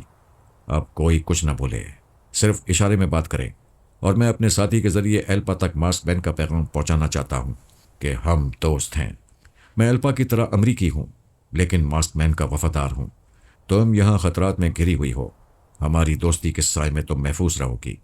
وہ سمجھ رہی تھی سپر ماسٹر نے جاسوس چھوڑ رکھے ہیں، جبکہ وہ ماسک مین کے ایجنٹ تھے۔ وہ لبنان سے نکل کر پاسکل کو بھول گئی تھی۔ ادھر وہ ناکام ہوا تھا، مایوس نہیں ہوا تھا۔ اس نے اندازہ کیا تھا کہ ایلپا اگر تنظیم والے ملک نہ گئی تو ترکی کی طرف آئے گی، اس لیے اس نے انقرہ اور استنبول جیسے شہروں میں اپنے ایجنٹوں کا جال پھیلا رکھا تھا۔ وہ تیزی سے سوچ رہی تھی کہ تعقب کرنے والوں کو کس طرح ڈاج دے۔ میں نے اس کے اندر ایک تدبیر پیش کی۔ اس نے ٹیکسی ڈرائیور کو $100 دیتے ہوئے کہا، کچھ بدماش میرا پیچھا کر رہے ہیں، تم تنگ گلیوں سے ٹیکسی لے جاؤ، پھر کسی گلی میں مڑتے ہی 2 سیکنڈز کے لیے گاڑی رکنا، میں اتر جاؤں گی، تم آگے چلے جانا، وہ تمہارے پیچھے لگے رہیں گے۔ ڈرائیور $100 لے کر خوش ہو گیا تھا۔ اس نے 2-4 گلیوں سے گزرنے کے بعد ایک گلی میں گاڑی روکی۔ ایلپا تیزی سے اتر کر ایک دیوار کے پیچھے چلی گئی۔ ٹیکسی تیز رفتاری سے آگے بڑھ گئی۔ اس کے بعد تعقب کرنے والی گاڑی گلی میں مڑتی ہوئی آئی۔ اس نے ٹیکسی کو رکتے ہوئے نہیں دیکھا تھا، اس لیے اس کے تعقب میں آگے نکل گئے۔ ایلپا پلٹ کر پیچھے گلی میں جانے لگی۔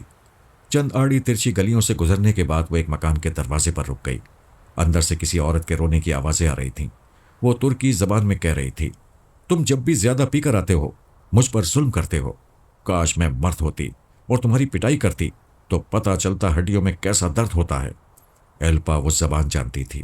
اس نے عورت کے دماغ سے معلوم کیا۔ میاں بیوی گھر میں اکیلے تھے۔ اس نے عورت کو آ کر دروازہ کھولنے پر مجبور کیا۔ دروازہ کھل گیا۔ وہ اندر آ گئی۔ اس کے شوہر نے پوچھا، کون ہو تم؟ اتنی رات کو ہمارے گھر میں کیوں آئی ہو؟ میں تمہاری بیوی کو بتانے آئی ہوں کہ بدماش مرد کی پٹائی کرنے کے لیے مرد ہونا ضروری نہیں ہے، عورت بھی اس کی ہڈیاں توڑ سکتی ہے۔ اچھا تو تم میری ہڈیاں توڑنے آئی ہو؟ ایک دھکا دوں گا، گلی میں نظر آؤ گی۔ وہ دھکا دے کر اسے نکالنے کے لیے آگے بڑھا۔ ایلپا نے گھوم کر ایک کک ماری۔ وہ مار کھا کر لڑکھڑاتا ہوا ایک کرسی پر آیا، پھر اس کے ساتھ فرش پر گر پڑا۔ ایلپا نے کہا، اٹھو۔ وہ وہیں پڑا رہا۔ چند سیکنڈز کے بعد ہی اس کے خراٹے سنائی دیے۔ ایلپا نے حیرانی سے پوچھا، کمال ہے، کیا یہ لات کھا کر سوتا ہے؟ اس کی بیوی نے کہا، اس کم وقت کا نشہ ایسا ہی ہوتا ہے، مجھے مارتے مارتے گر پڑتا ہے، پھر جہاں گرتا ہے وہیں صبح تک سوتا رہتا ہے۔ تم اس کا ظلم کیوں برداشت کرتی ہو؟ کیا کروں، دل سے مجبور ہوں، اس کے سوا کوئی مرد اچھا نہیں لگتا۔ اچانک ایلپا کو پارس یاد آ گیا۔ پارس کے بغیر کوئی آنکھوں میں نہیں سماتا تھا، کوئی دوسرا کسی پہلو سے بھی اچھا نہیں لگتا تھا۔ ابھی وہ فیصلہ نہیں کر پائی تھی کہ مسلمان ہونے کے باوجود وہ اچھا لگتا ہے یا نہیں۔ اس عورت نے پوچھا، کیا سوچ رہی ہو؟ وہ چونک کر کہنے لگی، وہ میں سوچ رہی ہوں مرد کی محبت عورت کو کمزور بنا دیتی ہے. تمہیں کمزور نہیں بننا چاہیے. شاید تم نے کسی سے محبت نہیں کی ہے. اگر کی ہے تو اسے ٹھکرا کر کسی اور کے پاس جانے کے لیے سوچو تو دل نہیں مانے گا. دماغ اسی کے لیے سوچے گا. جذبے اسی کو پکاریں گے. وہ بول رہی تھی اور الپا دل میں تسلیم کر رہی تھی. ہاں ایسا تو ہو رہا ہے. میں اسے دل و دماغ سے نکالنے کی کوشش کر رہی ہوں لیکن مجھے اس سے نفرت نہیں ہو رہی ہے. صرف اس بات پر غصہ آ رہا ہے کہ وہ مسلمان کیوں ہے. اس عورت نے پوچھا. تم کون ہو؟ اتنی رات کو کہاں سے آ رہی ہو؟ میں تمہاری طرح تنظیم والی ہوں. تنظیم والے ملک سے آئی ہوں. ایک ہوٹل میں قیام ہے. چند بدماش میرا پیچھا کر رہے تھے. میں انہیں ڈوج دے کر آئی ہوں. کیا تم مجھ پر بھروسہ کرو گی؟ کس بات کا بھروسہ؟ یہاں رات گزارنا چاہتی ہوں. مجھے افسوس ہے میں کسی اجنبی کو پناہ نہیں دے سکتی. کوئی بات نہیں، میں باہر جا رہی ہوں. دروازہ بند کر لو. عورت اس کے ساتھ چلتے ہوئے دروازے تک آئی. وہ دماغ پر قبضہ جما چکی تھی. اس کے ہاتھ سے دروازہ کھلوا کر آنکھیں بند کرائیں. دماغ کو سمجھایا. اجنبی عورت باہر چلی گئی ہے. پھر اس نے آنکھیں کھول کر دروازہ بند کر دیا. آہستہ آہستہ چلتی ہوئی اپنے میاں کے پاس آئی. پھر اس کے قریب فرش پر لیٹ گئی. ٹیلی پیتھی کی لوری سن کر سو گئی. ایلپا اس کے بیڈ روم میں آ گئی. آرام سے بستر پر لیٹ کر سوچنے لگی. ماسمین کے تمام لوگ اب اسے پورے شہر میں ڈھونڈتے پھریں گے. سپر ماسٹر کے جاسوس بھی اس کی تلاش میں ہوں گے. اسے اب بہت زیادہ محتاط رہنے کی ضرورت ہے. میں نے اس کی سوچ میں کہا کتنی عجیب بات ہے کہ میں جن مسلمانوں کو دشمن سمجھتی تھی انہوں نے مجھے آزاد چھوڑ دیا ہے. رسونتی چاہتی تو مجھے فرانس کے کسی قید خانے میں پہنچا سکتی تھی اور جنہیں میں کبھی اپنا دشمن نہیں سمجھتی تھی وہ مجھے اپنے بس میں کرنے کے لیے مجھے تلاش کر رہے ہیں. وہ ان باتوں سے قائل ہو رہی تھی. میں اس کے دماغ سے آ گیا کیونکہ وہ اپنے دماغ کو سونے کے لیے ہدایات دے رہی تھی. ادھر پارس گہری نیند میں تھا. میں بیٹے کے پاس آ کر لیٹ گیا. یہ عجیب بات تھی کہ ہم باپ بیٹے آرام سے ایک بستر پر لیٹے ہوئے تھے جبکہ مقدر میں اتنا آرام اور سکون نہیں تھا. ہم باپ بیٹوں کے پاؤں میں چکر تھے. کبھی ایک جگہ رہ نہیں پاتے تھے لیکن آج یہ موقع نصیب ہو گیا تھا. میں بھی نیند پوری کرنے کے لیے دماغ کو ہدایت دے کر سو گیا. اگر سونے سے پہلے اس آدمی کے پاس جاتا جس سے ماسک مین کا ایجنٹ کام لے رہا تھا اور جو اپنے لوگوں کے ساتھ ایلپا کا تعاقب کر رہا تھا تو اس کے ذریعے اس ایجنٹ کی باتیں سن سکتا تھا اور یہ معلوم کر سکتا تھا کہ ہم باپ بیٹے کے مقدر میں پوری نیند اور مکمل آرام نہیں ہے. دشمنوں کا رخ ہماری طرف ہو گیا ہے. بات یہ تھی کہ ماسک مین کے آدمی صرف ایلپا کو نہیں اس کے ساتھ رہنے والے ڈمی پارس کو بھی ڈھونڈ رہے تھے اور یہ تمام ڈھونڈنے والے ٹرانسمیٹر کے ذریعے اپنی اپنی رپورٹ پاسکل تک پہنچاتے تھے. پاسکل کو یہ رپورٹ مل گئی تھی کہ ایلپا نظر آنے کے بعد مشرقی استنبول کی ایک گلی میں گم ہو گئی ہے. اس نے حکم دیا تھا آس پاس کی تمام گلیوں میں 24 گھنٹے تک پہرا دیتے رہو. زیادہ سے زیادہ آدمیوں کی ڈیوٹی لگاؤ. وہ کسی بھی وقت مکان سے بھیس بدل کر نکلے گی. مغربی استنبول کے ایک ایجنٹ نے پاسکل کو رپورٹ دی. سر سپر ماسٹر کا ایک ایجنٹ میری نظروں میں ہے. میں اس کا پیچھا کرتا ہوا ہوٹل کے ٹوائلٹ میں گیا تھا. وہ کچھ نشے میں تھا. اسے اس بات کا ہوش نہیں تھا کہ وہ ٹوائلٹ کے اندر جا کر اونچی آواز میں ٹرانسمیٹر کے ذریعے باتیں کر رہا ہے. پاسکل نے پوچھا وہ کیا باتیں کر رہا تھا؟ اس نے کسی کو اطلاع دی ہے کہ پر انٹرکام میں 7ویں فلور کے کمرے میں پارس کو دیکھا گیا ہے. کیا تم نے اطلاع کی تصدیق کی؟ میں اسی ہوٹل کے پارکنگ ایریا میں اپنی کار کے اندر ہوں. اگر آپ میرے دماغ میں رہیں گے اور میرے ذریعے ہوٹل کے کاؤنٹر گرل تک پہنچیں گے تو آسانی سے 7ویں فلور کے مسافروں کے متعلق معلومات کر لیں گے. ٹھیک ہے تم کاؤنٹر پر جاؤ. اس نے ٹرانسمیٹر کو بند کیا. کار سے نکل کر ہوٹل کی طرف جانے لگا. پاسکل نے اس کے دماغ میں آ کر کہا اگر یہ اطلاع درست ہوگی تو پارس کو گھیرنے کے لیے سپر ماسٹر کے آدمی بھی آئیں گے. تم بہت ہوشیار اور دلیر ساتھیوں کو لے کر جاؤ گے. یس سر. میں سپر ماسٹر کے لوگوں سے نمٹ لوں گا. بات صرف ان سے نمٹنے کی نہیں ہے. ہمیں پارس چاہیے. ایلپا اس پر مر مٹی ہے. وہ ہماری گرفت میں آئے گا تو ایلپا بھی آ جائے گی. پارس نظر آتے ہی اسے زخمی کرنے کی کوشش کرو. اس کے دماغ میں جگہ ملتے ہی کام آسان ہو جائے گا. ایجنٹ نے ہوٹل کاؤنٹر پر آ کر لڑکی سے پوچھا کیا مسٹر ڈیوڈ ہاروے اسی ہوٹل میں قیام کرتے ہیں؟ لڑکی نے کمپیوٹر کے ذریعے معلوم کیا. پھر کہا جی نہیں، اس نام کے کوئی صاحب نہیں ہیں. پاسکل اس کے دماغ میں پہنچ گیا. پھر اس کے ذریعے ہوٹل ایکسچینج کی آپریٹر کے پاس آیا. اس کے ذریعے 7ویں فلور پر ایک ایک کمرے میں فون کرایا. ہر کمرے کا مسافر اتنی رات کو فون کرنے کا برا مان رہا تھا. پاسکل ان کے دماغ میں پہنچ رہا تھا اور سمجھ رہا تھا ان میں کوئی پارس نہیں ہے. پھر ہمارے کمرے میں فون کی گھنٹی بجنے لگی. ہم اپنے دماغ کو ہدایات دے کر سوئے تھے، اس لیے گھنٹی کی پہلی آواز پر دونوں کی آنکھیں کھل گئیں۔ پارس نے ہاتھ بڑھا کر ریسیور اٹھایا، پھر ناگواری سے کہنے لگا، یہ کوئی فون کرنے کا وقت ہے؟ کون ہو تم؟ دوسری طرف چند لمحے خاموشی رہی، پھر پارس نے سانس روک لی۔ اس کے بعد آہستہ آہستہ سانس لیتا ہوا کہنے لگا، ہیلو، کون ہے؟ کیا ریسیور رکھ دوں؟ کوئی جواب نہیں ملا۔ اس نے ریسیور رکھ کر مجھے دیکھا۔ میں نے پوچھا، خیریت ہے؟ آپ جس کے باپ ہوں وہ بچہ خیریت سے کیسے رہ سکتا ہے؟ تمہیں کس نے کہا تھا کہ مجھے باپ بناؤ؟ یعنی یہ میری غلطی ہے؟ بیٹے غلطی سے آ ہی گئے ہو تو بیان کرو، معاملہ کیا ہے؟ کوئی فون کے ذریعے میری آواز سن کر دماغ میں پہنچنا چاہتا تھا۔ اچھا، تو خطرے نے دستک دی ہے۔ وہ اٹھ کر ٹوائلٹ کی طرف جاتے ہوئے کہنے لگا، بڑی مشکل ہے، نہ دن کو چین ملتا ہے نہ رات کو سوتے وقت آرام۔ میں بستر سے اٹھ کر جوتے پہنتے ہوئے کہنے لگا، تم تو گہری نیند میں تھے۔ ہاں، مگر خواب میں محترمہ مجھے پریشان کر رہی ہیں۔ کون، ایلپا؟ جی نہیں، لیلا آنٹی۔ میرا دل دھک سے رہ گیا، جیسے چوری اچانک پکڑ لی گئی ہو۔ حالانکہ ابھی میرے دماغ میں دور تک لیلا کے لیے ایسی بات نہیں تھی جس سے کوئی چوری والی بات سمجھ میں آئے۔ ویسے ہر انسان کو اپنی چور نیت پہلے سمجھ میں نہیں آتی، رفتہ رفتہ ظاہر ہوتی ہے۔ وہ تولیے سے منہ پونچھتا ہوا کمرے میں آ گیا۔ میں اس سے نظریں چرانے لگا۔ وہ میرا بیٹا تھا، لیکن پکا بدماش تھا۔ خدا جانے کیسے دوسروں کی دکھتی رگ پکڑ لیتا تھا۔ میں نے انجان بن کر پوچھا، یہ آنٹی تمہارے خواب میں کیوں آئی تھیں؟ وہ جوتے پہنتے ہوئے کہنے لگا، غلطی سے آ گئی تھیں۔ میں نے کہا، آپ غلط جگہ آ گئی ہیں۔ اور وہ کہہ رہی تھیں، نہیں، یہی وہ جگہ ہے۔ تم کہنا کیا چاہتے ہو؟ یہی کہ ہم باپ بیٹے ایک ساتھ ایک تکیے پر سر رکھ کر سو رہے تھے۔ میں نے سمجھایا، آنٹی آپ پھسل کر ادھر آ گئی ہیں، پاپا کی کھوپڑی میرے پڑوس میں ہے۔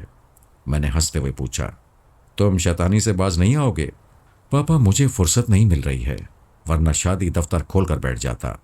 میں نے دیکھا ہے کہ اس پیشے میں میرا دماغ بہت کام کرتا ہے۔ 2 روز پہلے میں نے سلطانہ آنٹی اور انکل سلیمان کو شادی پر راضی کر لیا ہے۔ بات پکی ہو چکی ہے۔ جب میں دوسروں کے لیے محنت کر سکتا ہوں تو کیا اپنے باپ کی شادی نہیں کراؤں گا؟ ضرور کراؤں گا، ایک آواز ہو کر بولیں، ہو کے رہے گی یہ شادی۔ اچھا، آپ خاموش رہو، مجھے مختصر سی خیال خوانی کرنے دو، پھر ہم یہاں سے نکلیں گے۔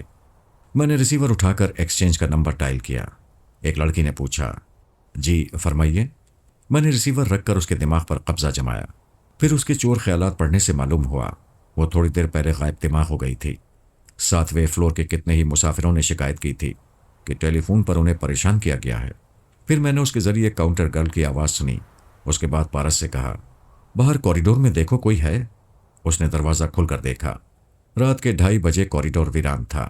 ہم وہاں سے گزرتے ہوئے لفٹ میں آئے۔ پارس نے ناک کے نتنوں میں ننھی سی اسپرنگ لگائی۔ اس کی ناک پھیل گئی تھی۔ آئینے میں دیکھ کر ریڈی میڈ مونچھیں لگائیں۔ میں نے گراؤنڈ فلور پر پہنچ کر کاؤنٹر گرل کے دماغ پر قبضہ جمایا۔ پھر ہم باپ بیٹے اس کے سامنے سے گزرتے چلے گئے۔ وہ میری مرضی کے مطابق سر جھکائے بیٹھی رہی۔ اسے ہمارے ہوٹل سے نکلنے کا علم نہیں ہوا۔ ویٹنگ ہال اور ریفریشمنٹ ہال میں برائے نام لوگ تھے، کسی نے ہماری طرف نہیں دیکھا تھا۔ ہم باہر آ کر ایک ٹیکسی کی پچھلی سیٹ پر بیٹھ گئے۔ ہمارا سابقہ ایک سے نہیں 2 دشمنوں سے تھا۔ ماسک مین اور سپر ماسٹر کے بہترین پلاننگ کرنے والے اپنی چالیں چل رہے تھے۔ ہم اپنے بچاؤ کے لیے اپنی تدابیر آزما رہے تھے۔ بڑی احتیاط سے ہوٹل کو چھوڑ دیا تھا۔ ہماری کامیابی کا راز یہ ہے کہ ہم زیادہ خوش فہمی سے بچ کر رہتے ہیں۔ دشمن کو نادان نہیں سمجھتے، اس لیے اپنی ناکامیوں کے متعلق پہلے سوچتے ہیں کہ فلاں چال کامیاب ہوئی تو دوسری اور تیسری چال کس طرح چلی جائے گی۔ اتنی باتیں بتانے کا مقصد یہ ہے کہ ہم باپ بیٹے نے مل کر پہلے چال چلی اور پہلے ہی ناکام ہوئے۔ ایک چوہے دان میں پھنسنے ہی والے تھے۔ دشمن بڑے پلان میکر تھے، خصوصاً سپر ماسٹر کا پلان میکر بہت چالاک تھا۔ وہ پہلے کسی کو اپنا منصوبہ نہیں بتاتا تھا۔ اگر بتاتا تو سپر ماسٹر ایررے یعنی سلمان ہمیں ہوشیار کر دیتا۔ اس پلان میکر کا نام پیٹر اوکلے تھا۔ اوکلے کی نظروں میں ماسک مین کا ایک ایجنٹ تھا۔ اس نے ایجنٹ کو الو بنانے کے لیے اپنے ایک جاسوس کو ہدایت کی کہ وہ خود کو شراب کے نشے میں ظاہر کرے اور ایسی باتیں کرے کہ ماسک مین کے ایجنٹ کو پارس کا ٹھکانہ معلوم ہو جائے۔ اس جاسوس نے ماسک مین کے ایجنٹ کو چکر میں ڈالا۔ اس کے سامنے نشے میں ٹوائلٹ کے اندر آیا اور اونچی آواز میں ٹرانسمیٹر کے ذریعے خبر دی کہ پارس ایک ہوٹل کے 7ویں فلور پر دیکھا گیا ہے۔ پیٹر اوکلے کو یقین تھا کہ یہ خبر پاسکل تک پہنچے گی اور وہ خیال خانی کے ذریعے پارس کا کمرہ نمبر معلوم کرنا چاہے گا تو پارس ہوشیار ہو جائے گا۔ وہ جلدی میں ہوٹل چھوڑ کر باہر آئے گا، پھر اوکلے کے آدمی اسے گھیر لیں گے۔ پیٹر اوکلے نے ہوٹل کے پارکنگ ایریا میں صرف ایک ٹیکسی رہنے دی تھی، باقی ٹیکسی ڈرائیوروں کو اچھی خاصی رقم دے کر وہاں سے بھگا دیا تھا۔ وہ واحد ٹیکسی جس میں ہم باپ بیٹے سوار ہوئے تھے، اس میں خفیہ آنی دیواریں تھیں۔ دیواریں ناقابل شکست تھیں، ہمارے توڑنے سے نہیں ٹوٹ سکتی تھیں، ہمارے چیخنے سے آواز باہر نہیں جا سکتی تھی، اور دونوں طرف دروازے خود بخود مقفل ہو جاتے تھے۔ انہوں نے پہلے سے ہمارے لیے یہ چوہے دان بنا رکھا تھا۔ ایسی گاڑیاں جو شکار کو پکڑ کر لاتی ہیں نئی نہیں ہیں۔ پارس نے ہوٹل سے نکلتے وقت کہا تھا، اتنی آسانی سے نکلنے کا مطلب یہ نہیں ہے کہ ہم نے دشمنوں کو بے وقوف بنایا ہے، ہم آگے جا کر پھنسیں گے۔ ہمارے اور ڈرائیور کے درمیان ایک آہنی دیوار اٹھنے والی تھی۔ اگر مخصوص میکینزم سے وہ دیوار اٹھ جاتی تو ہم ڈرائیور کبھی کچھ بگاڑ نہیں سکتے تھے، وہ ہماری پہنچ سے دور ہو جاتا۔ ہمارے ہاتھ اس پار ڈرائیور کے گریبان تک نہیں جا سکتے تھے، لیکن وہ دیوار نہ اٹھ سکی۔ پارس نے پچھلی سیٹ پر بیٹھتے ہی اپنی اٹیچی اس جگہ رکھ دی تھی۔ وہ اٹیچی دیوار کے ساتھ اٹھتی ہوئی ٹیکسی کی چھت تک گئی تھی، پھر دیوار اور چھت کے درمیان پھنس گئی، یعنی آہنی دیوار چھت تک جا کر مقفل نہ ہو سکی۔ ہم ٹیکسی کے پچھلے حصے میں قید ہوتے ہوتے بچ گئے۔ میں نے دیوار کو دونوں ہاتھوں سے نیچے کی طرف دبایا۔ پارس نے پیچھے سے ڈرائیور کی گردن کو ایک بازو میں جکڑ لیا۔ گاڑی ادھر ادھر ڈگمگاتی ہوئی رک گئی۔ ہماری طرف کے دروازے مقفل ہو گئے تھے۔ ہم نے اگلے دروازوں کو کھولتے ہی باہر چھلانگ لگائی۔ پارس ڈرائیور کے ساتھ لڑکتا ہوا سڑک کے کنارے چلا گیا۔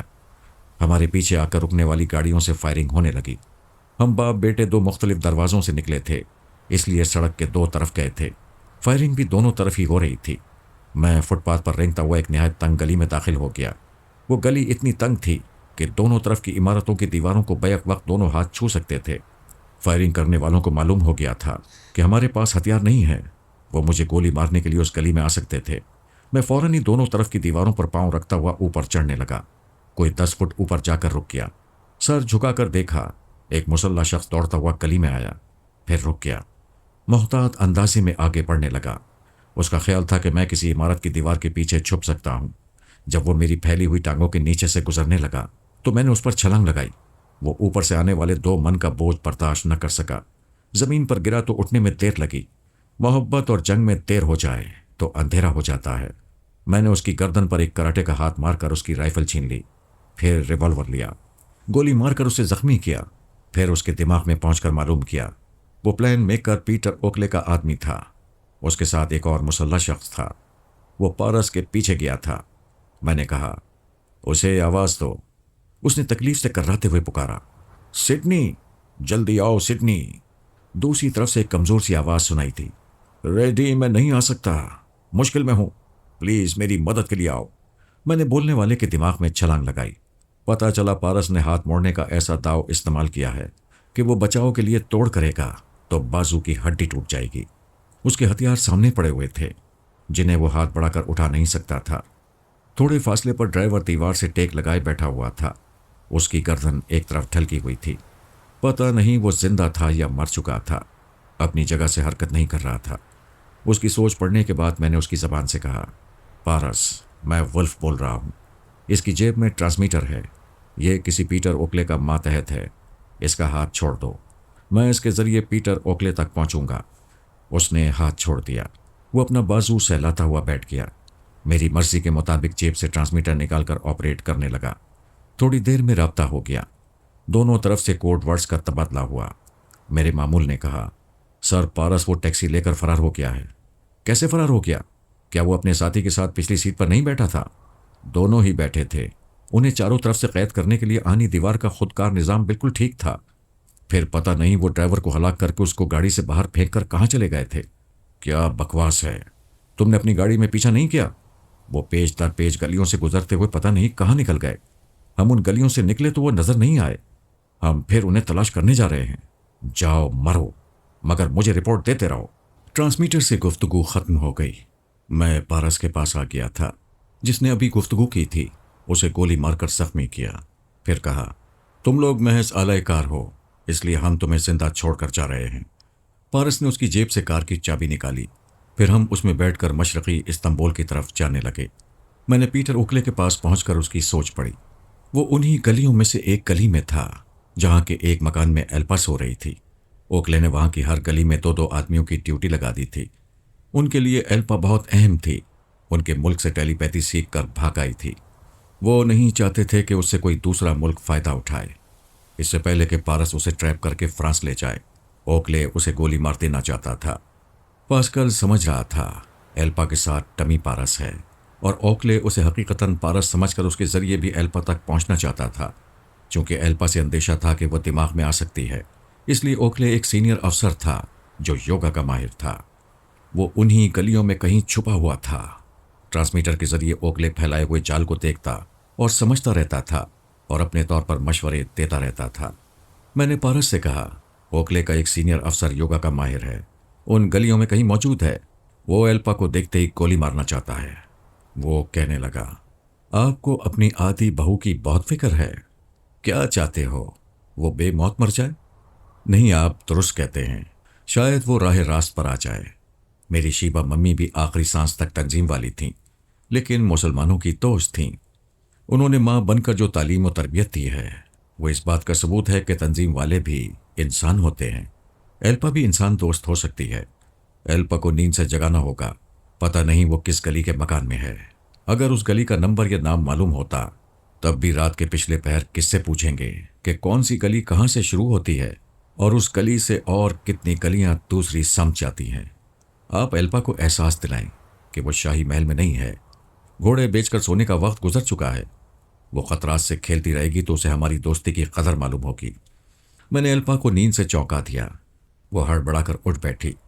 یہ سوچ اس کے اندر پیدا ہوئی کہ ابھی بیرونی دروازے کے پاس کسی قسم کی آواز ہوئی تھی۔ کوئی گلی میں ہے۔ وہ بستر سے اٹھ کر دبے پاؤں چلتی ہوئی بیڈ روم کے دروازے تک آئی۔ کان لگا کر سنا، کچھ سنائی نہیں دیا۔ میں نے اس کے اندر حوصلہ پیدا کیا تو وہ دروازہ کھول کر بیڈ روم سے باہر آ گئی۔ وہ میاں بیوی فرش پر گہری نیند سو رہے تھے۔ میں نے احساس پیدا کیا جیسے کوئی گلی میں دوڑتا گیا ہو۔ وہ دبے قدموں چلتی ہوئی سینے کے پاس آئی اور پھر وہاں سے چھت پر پہنچ گئی۔ اوندھے منہ لیٹ کر چھت کے کنارے آ کر ذرا سا سر اٹھا کر گلی میں دیکھنے لگی۔ گلی میں دونوں سروں پر 2 موٹر سائیکلیں نظر آئیں۔ ہر گاڑی کے پاس 2 افراد نظر آئے۔ اس سے اندازہ ہوا کہ ہر گلی کے موڑ پر موٹر سائیکلوں کے ساتھ 2 مسلح افراد بھی موجود ہیں۔ ایلپا کو اس طرح گھیرا گیا تھا کہ وہ مکان سے نکل نہیں سکتی تھی، کسی بھی گلی سے گزر نہیں سکتی تھی۔ وہ پریشان ہو کر سوچنے لگی، یہ تو شیطانی جال پھیلا ہوا ہے۔ میں کتنے گھنٹوں اور کتنے دنوں تک یہاں چھپ سکتی ہوں؟ یہ دشمن یہاں سے نہیں ہٹیں گے۔